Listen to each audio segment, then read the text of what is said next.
My name is David Tennant. I'm playing Phileas Fogg.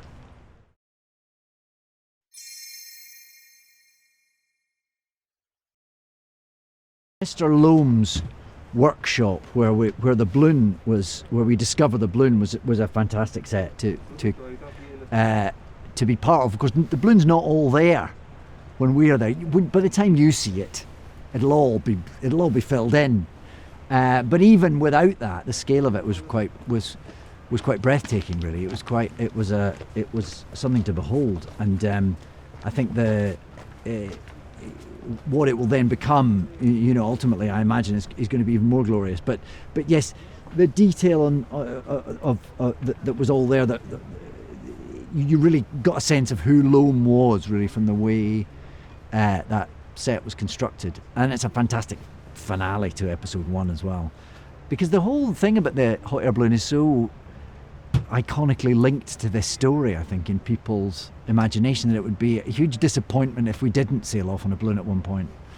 And yet not from the original novel, interestingly, fact fans.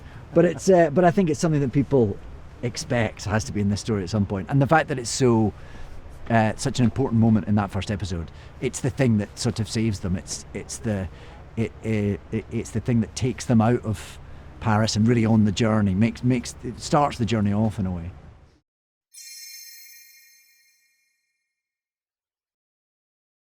What the art department have been doing every day is sort of keeps taking my breath away.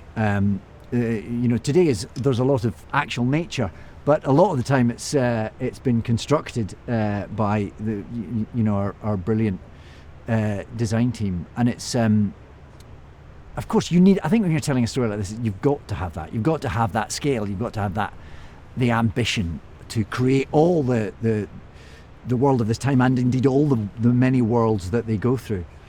I think, the journey that they go on has such kind of ambition. You've got to kind of match that in the storytelling, I think, which I think has been done and keeps being done. I mean, every day I turn up on set and there's something else magnificent has been created.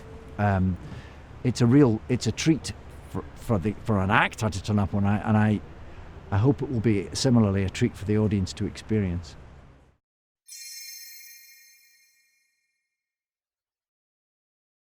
So today we're filming, I suppose it's the climax to episode 2.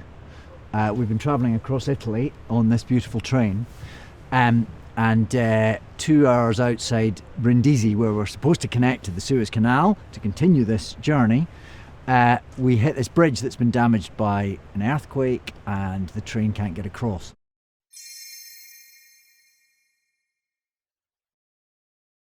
So Ty Tennant is my 18-year-old son.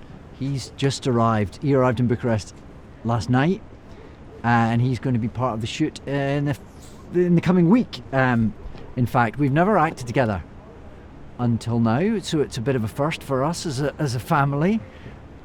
He's been doing lots of other exciting things, but this is the first time we will have been on set together, which will be great. He's playing a bit of a thug.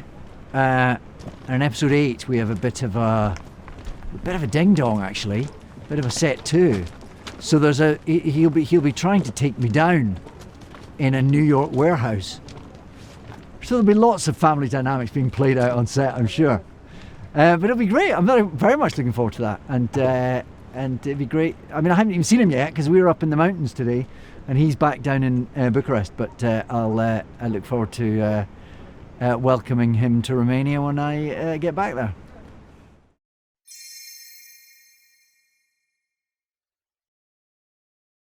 Yes, I suppose one of the things about making a show like this, where you visit all these countries, but of course we've only really visited 2, because much of the world has come to Romania or South Africa.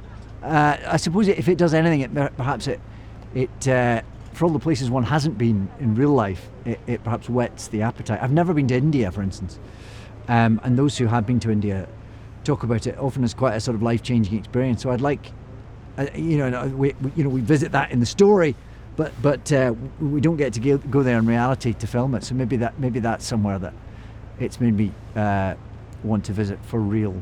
I mean, for Phileas Fogg, of course, is someone who's never left the UK. The furthest he's been before this story starts is Edinburgh for a wedding.